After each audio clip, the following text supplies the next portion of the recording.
얼마 전 신문 기사에서 그런 내용을 봤습니다. 손정의 엔비디아 조기 매각으로 200조 원 손해봐 한탄이라는 제목의 기사였습니다. 일본의 소프트뱅크 그룹 회장인 손정의 이분이 이 주식을 갖고 있었는데 너무 일찍 팔아서 만약 그걸 계속 가지고 있었으면 큰 수익이 났을 텐데 그걸 일찍 팔아서 큰 손해를 봤다는 내용의 기사였습니다. 여러분, 우리가 살면서 여러분 혹시 이런 경험은 없으십니까? 내가 그때 조금 더 붙들고 있었으면 괜찮았을 텐데 미리 해서 후회하신 그런 경우는 없으십니까? 오늘 우리가 살아가면서 어떻게 하면 우리가 많은 선택을 경험하게 되는데 후회하지 않는 선택을 할 수 있을까? 또한 후회하지 않는 선택뿐만 아니라 그 선택이 우리의 삶에 축복을 가져오는 그런 선택을 할 수 있을까? 오늘 우리가 말씀 속에서 어떻게 하면 그렇게 할 수 있는지를 같이 함께 살펴보도록 하겠습니다. 오늘 본문에 있는 이 룻기는 이렇게 시작합니다. 룻기는 사사들이 치리하던 때에 그 땅에 흉년이 드니라. 그러니까 사사들이 다스리던 때였습니다. 왕이 없었고요. 자기 소견에 옳은 대로 살아갔던 시대가 이 사사 시대였습니다. 그런데 그런 시대에 흉년까지 들었습니다. 그러니까 이제 사람들이 각자 자기의 살 길을 찾아 나서야 하는 때였던 것이죠. 누구도 자기를 도와줄 사람이 주변에 없는 상황입니다. 자, 그때 누가 등장하냐면 유다 베들레헴에서 한 유대인이 한 사람이 등장합니다. 자, 이제 이 사람은 가장입니다. 그래서 뭔가를 자기 가족들을 위해서 뭔가를 선택해야 했습니다. 그가 선택했던 첫 번째는 무엇이었냐면 흉년이 든 이 땅을 떠나서 먹을 것이 있는 다른 나라로 가는 것이었습니다. 거기가 어디였냐면 모압이었습니다. 그런데 어떻게 된 일인지 그가 그곳에 갔는데 갑자기 죽게 됩니다. 자, 그러니 이제 아버지를 잃어버린 이 어머니와 두 아들이 남게 됩니다. 자, 그러니까 이들이 이곳에서 또 다른 선택을 해야 됩니다. 왜냐하면 살아야 하기 때문인 것이죠. 그래서 그들이 선택한 게 무엇이었냐면 그 지역에서 이 아들들에게 아내를 얻게 해줍니다. 그래서 이 두 아들이 아내를 얻습니다. 오르바와 룻이라고 하는 며느리를 드리게 됩니다. 자, 그렇게 해서 그곳에서 한 10년 살았습니다. 그냥 잘 살았는데 또 문제가 생겼습니다. 무엇이냐면 두 아들이 거기서 또 죽습니다. 자, 그러자 이제 너무나 어려운 상황이 되어버린 것입니다. 가정에 가장이 다 없어진 것입니다. 이게 계속 반복되는 것이죠. 그러다 한 가지 소식이 들려옵니다. 베들레헴에 이제 기근이 끝났다는 소식이 들려옵니다. 자, 그러자 나오미가 이제 또다시 선택을 합니다. 이제 이 나오미뿐만 아니라 함께 있었던 이 오르바와 룻이 같이 자신들의 길을 선택해야 되는 상황이 됐습니다. 나오미는 어떻게 하냐면 고향으로 다시 돌아가기로 합니다. 왜냐하면 거기 먹을 것이 없어서 왔는데 먹을 것이 다시 생겼습니다. 그러니까 이제 돌아가기로 합니다. 그러면서 두 며느리에게 이렇게 말합니다. 너희들은 그냥 여기에서 너희 민족들, 너희 친족들과 여기서 지내라. 자, 그러니까 그 말을 듣고 오르바는 알겠습니다 하고 그냥 그곳에 남습니다. 그런데 문제는 이 룻이 오르바와 다른 선택을 하는 것입니다. 모압 여인이었음에도 불구하고 이 시어머니 나오미를 따라서 가겠다고 하는 것입니다. 여러분, 아마 이 오르바가 봤을 때 이 룻의 선택은 참 바보 같은 선택이었을 것입니다. 아니, 거기 남편도 없는데 시어머니를 따라서 이방 나라에 가서 어떻게 살려고 거기를 가겠다고 하는 것일까? 나처럼 그냥 여기 남아서 편하게 살면 될 텐데 하는 생각이 아마 들었을 것 같습니다. 자, 그런데 룻은 어머니를 따라서 이방 나라로 가기로 선택합니다. 자, 오늘 말씀에 우리가 4장 룻기 4장 말씀을 보는데요. 4장 1절에 누가 등장하냐면 아무개라고 하는 사람이 등장합니다. 우리 4장 1절 말씀을 제가 한번 읽어드리겠습니다. 보아스가 성문으로 올라가서 거기 앉아 있더니 마침 보아스가 말하던 기업 물을 자가 지나가는지라. 보아스가 그에게 이르되 아무개여 이리로 와서 앉으라 하니 그가 와서 앉으매. 자, 이 아무개는 누구였냐면 이 나오미의 집안의 기업 물을 자였습니다. 기업 물을 자라고 하는 것은 히브리어로 고엘이라고 하는 단어인데요. 이거는 이제 가까운 친족이라는 의미입니다. 그래서 이 친족이 이제 무엇을 하냐면 고엘이라고 하는 제도는 이스라엘 백성들에게 하나님이 땅을 기업으로 주셨습니다. 그런데 이제 살다 보면 이 땅을 계속 유지하기가 어려운 경우들이 생깁니다. 그래서 혹시 땅을 뭐 잃어버리거나 하면 친족들이 가서 그 땅을 다시 사서 다시 회복시켜주는 그런 역할을 했습니다. 그리고 이렇게 자녀가 없게 되면 그 집에 가서 만약에 형제가 자녀가 없게 되면 그 다음 형제가 그 형수와 다시 결혼을 해서 아내가 되어서 자녀를 이렇게 낳아줘야 하는 그런 제도였습니다. 자, 그래서 이제 이 기업 물을 자에게 이제 보아스가 이제 말하는 겁니다. 이제 당신이 이 나오미의 집안의 기업 물을 자인데 지금 나오미가 엘리멜렉의 땅을 팔려고 하는데 그 땅을 사겠습니까? 하고 말합니다.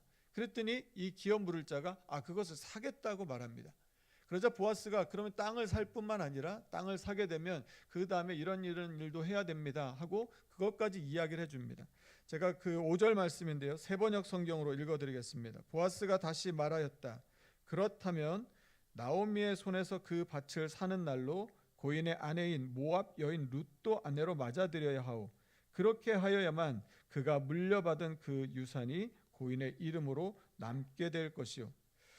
알고 봤더니 땅만 사는 게 아니었습니다. 이 모압 여인 룻도 아내로 맞아야 되고 그리고 그 유산이 또 그의 고인에게 이렇게 속하게 된다는 것을 알게 되었습니다. 자, 그러자 그가 바로 이렇게 말합니다. 우리 6절 말씀을 같이 읽겠습니다. 6절입니다. 같이 읽습니다. 시작. 그 기업 물을 자가 이르되 나는 내 기업에 손해가 있을까 하여 나를 위하여 물으지 못하노니 내가 물을 것을 내가 물으라.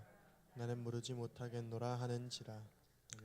땅을 사는 거는 아마 이득이 된다고 생각했던 것 같습니다. 그래서 그걸 냉큼 사겠다고 했는데 알아보니까 또 아내를 맞아야 되고 결국 이 유산이 다시 그의 소유, 고인의 소유가 된다고 하니까 이 생각이 바뀐 것입니다. 이게 자기에게 손해가 될 거라는 생각이 판단이 들었던 것이죠. 그래서 바로 자신이 조금 전에 말했던 것을 번복합니다. 나는 안 하겠으니까 보아스 당신이 하십시오 라고 말하고 있는 것이죠. 아마 이렇게 빠르게 판단할 수 있었던 걸 보면 이 사람의 머릿속에서는 늘 이익과 손해의 구조 속에서 삶을 살아왔던 게 아닌가 하는 생각을 갖습니다. 이익이 되면 바로 취하고 손해가 되면 바로 내보내는 것이죠. 자, 그러자 이 보아스가 이 사람이 포기한 것을 그대로 받습니다. 그 사람이 이 아무개가 봤을 때는 손해가 나는 선택이었습니다. 어리석어 보이는 선택이었던 것이죠. 그런데 보아스가 그거를 취하고 자신이 말했던 대로 그 책임과 의무를 다 하게 됩니다. 자, 그러자 무슨 일이 있게 되냐면요, 오늘 본문 11절 12절 말씀을 보면 모든 백성과 장로들이 이 선택을 한 보아스를 축복하기 시작합니다. 11절 말씀 제가 읽어드리겠습니다. 성문에 있는 모든 백성과 장로들이 이르되 우리가 증인이 되나니 여호와께서 내 집에 들어가는 여인으로 이스라엘의 집을 세운 라헬과 레아 두 사람과 같게 하시고 내가 에브라스에서 유력하고 베들레헴에서 유명하게 하시기를 원하며, 지금 이 보아스를 축복하는 것입니다. 보아스를 뭐라고 축복하냐면 이제 너가 결혼하게 될 그 아내 룻이 이스라엘 집을 세운 라헬과 레아와 같이 되겠다는 것입니다. 여러분, 지금 이 룻은 누구입니까? 이방 여인입니다. 모압 사람인 것이죠.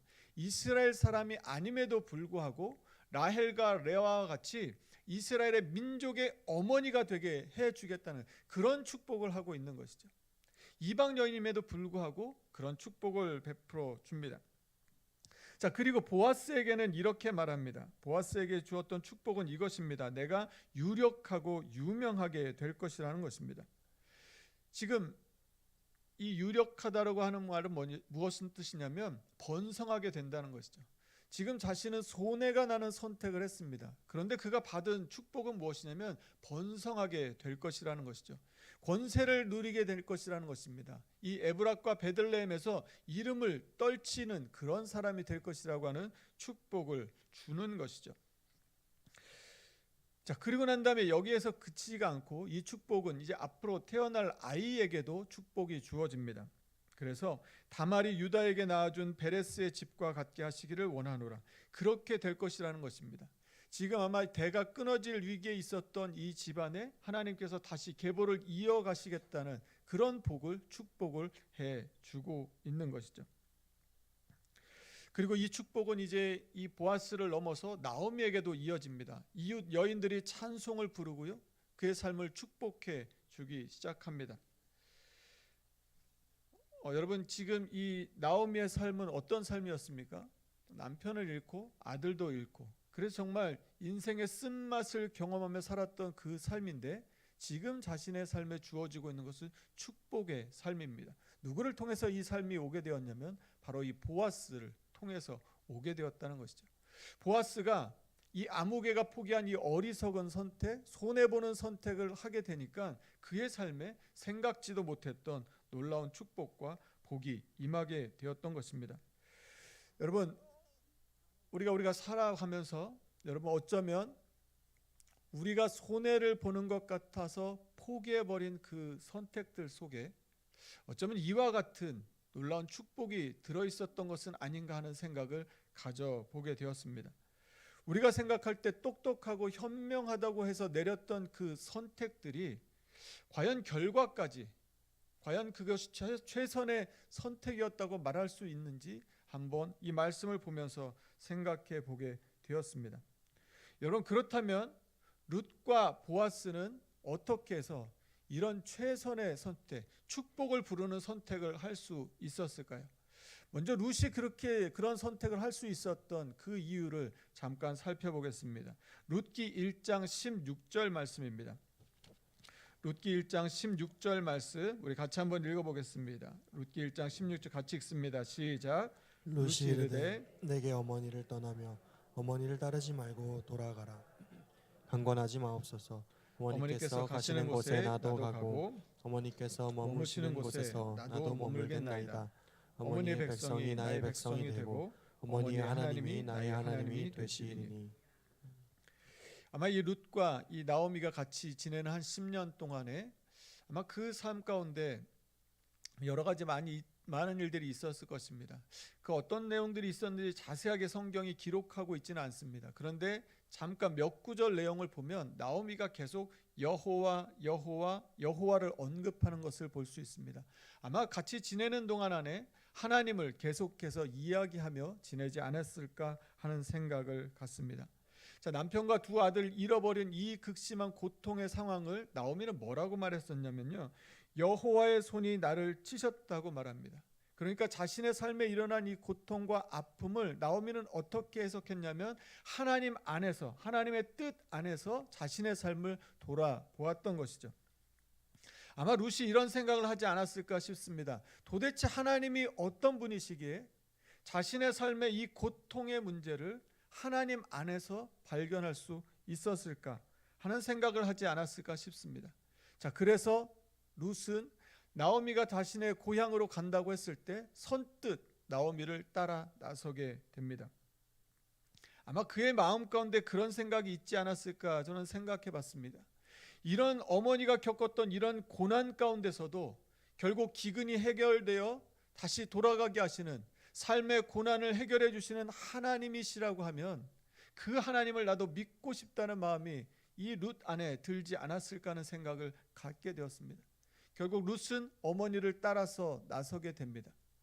자, 보아스는 그러면 어떻게 해서 이런 선택을 하게 되었는지 보아스의 삶도 한번 잠깐 살펴보겠습니다. 룻기 2장 11절 12절 말씀에 보아스는 이런 말을 합니다. 룻기 2장 11절 11절 12절 말씀 제가 한번 읽어드리겠습니다. 보아스가 그에게 대답하여 이르되 내 남편이 죽은 후로 내가 시어머니에게 행한 모든 것과 내 부모와 고국을 떠난 전에 알지 못하던 백성에게로 온 일이 내게 분명히 알려졌느니라. 여호와께서 내게 행한 일을 보답하시기를 원하며 이스라엘의 하나님 여호와께서 그의 날개 아래에 보호를 받으러 온 내게 온전한 상 주시기를 원하노라 하는지라. 보아스는 룻이 어떻게 여기까지 오게 되었는지 그 과정을 다 알고 있었습니다. 이방 여인이 자신의 고향을 버리고 떠나서 지금 시어머니를 따라서 온 그의 삶에 대한 것들을 다 알고 있었던 것이죠. 그리고 지금 삶이 너무 가난해서 이삭을 주어서 먹고 살고 있는 그 삶을 알았던 것입니다. 그러면서 그를 향한 하나님께 바라는 마음이 이것이었습니다. 하나님께서 그의 선택에 보답해 주시기를 바라고, 하나님께서 그를 보호해 주시기를 바라고, 하나님께서 그의 선택에 대해서 온전한 상을 베풀어 주시기를 바라는 마음이 보아스 안에 있었던 것이죠. 여러분, 그런데 이 마음이 하나님의 마음 아니었을까 싶습니다.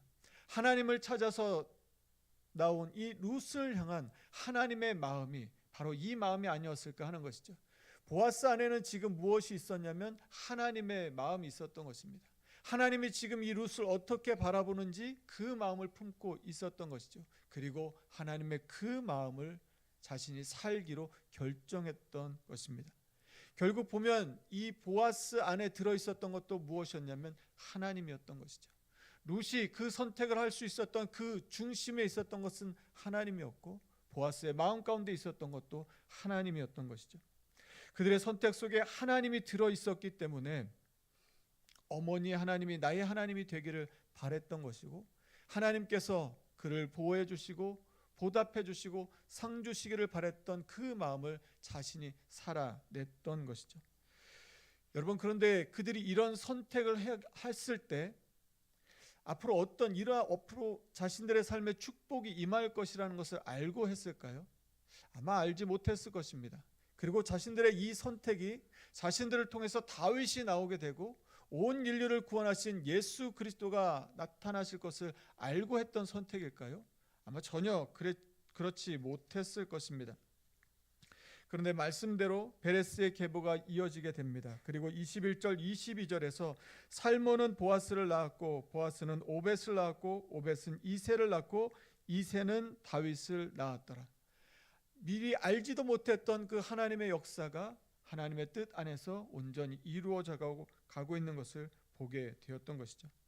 여러분, 하나님은 그들이 손해보는 선택을 했을 때, 다른 사람들이 볼 때 어리석은 선택을 했을 때 사실은 그 속에 엄청난 축복을 담아두고 계셨던 것입니다. 여러분, 그런데 이들보다 더 사람들이 볼 때 어리석은 선택, 손해보는 선택을 하신 분이 있습니다. 그분은 누구시냐면 바로 우리 하나님이십니다. 하나님이 누구를 선택하셨습니까? 바로 우리를 선택하셨습니다. 여러분, 그런데 우리의 삶을 한번 돌아보면 우리가 하나님께 그렇게 많은 도움이 되고 있습니까? 하나님을 늘 배반하고 하나님 앞에 늘 게으르고 늘 교만하고 악을 행하는 우리를 하나님은 선택해 주셨습니다. 하나님은 그냥 선택하지 않으시고 대가를 지불해서 선택해 주셨습니다. 하나님이 사랑하시는 그 예수 그리스도를 십자가에 죽게 하심으로 우리를 선택해 주셨습니다. 예수님께서 십자가에서 고통하시면서 절규하셨습니다. 나의 하나님 어찌하여 나를 버리셨나이까? 그때도 하나님은 하나님의 선택을 포기하지 않으셨습니다. 예수님이 십자가에 돌아가시는 그때까지도 하나님이 우리를 선택하신 그 선택을 후회하지 않으셨습니다. 어쩌면 사람들이 볼 때는 정말 어리석은 선택으로 보일지 모릅니다. 여러분, 그러나 하나님의 선택이 정말 어리석은 선택이었겠습니까? 어쩌면 오늘 우리의 삶이 지금처럼 우리가 살아간다면 사람들이 볼 때 하나님의 선택이 어리석은 선택으로 보일지도 모릅니다. 그러나 오늘 우리가 하나님의 사랑을 깨닫고 하나님께로 나아가고 하나님 앞에 하나님을 온전히 섬기게 된다면 하나님의 그 선택은 최고의 선택이 될 줄로 믿습니다. 오늘 우리의 삶도 마찬가지입니다. 세상의 많은 것들을 우리가 선택하며 살아가지만 그 선택의 기준, 그 선택이 우리가 하나님을 선택하게 된다면 때로는 손해를 보는 것 같고 때로는 어리석어 보이지만 결국 우리가 하나님을 선택하게 된다면 우리의 그 선택 가운데 하나님의 놀라운 축복이 임하게 될 줄로 믿습니다. 세상은 우리가 살아가는 것이 결코 쉽지가 않습니다. 우리가 믿음을 지키고 하나님을 선택하는 것을 그냥 내버려 두지 않을 것입니다. 수없이 많은 유혹들이 우리 가운데 있을 것입니다. 때로는 하나님의 그 선택이 우리의 삶 가운데 고난이라고 하는 포장지에 쌓여서 올 때가 있습니다. 그래서 그것이 싫어서 우리는 떠나버릴 때도 있는 것이죠. 때로는 아픔이라고 하는 포장지에 쌓여서 올 때도 있습니다. 우리는 그 안에 쌓여 있는 것이 무엇인지 잘 알지 못하기 때문에 그 자리를 피하게 되기도 합니다. 사랑하는 성도 여러분, 그러나 하나님께서, 우리를 사랑하시는 하나님께서 그 아들 예수 그리스도를 주시면서까지 우리를 구원하신 그 하나님의 사랑이 우리 가운데 있음을 믿고 우리의 삶의 그 많은 상황 가운데서 결국 하나님을 선택할 수 있는 저 여러분 되기를 간절히 소망합니다. 하나님을 선택하게 되었을 때 하나님께서 우리에게 상상할 수 없는 축복을 주실 것을 믿고 삶의 모든 자리에서 그 하나님을 선택하며 살아갈 수 있는 저 여러분의 삶이 되기를 간절히 축원합니다.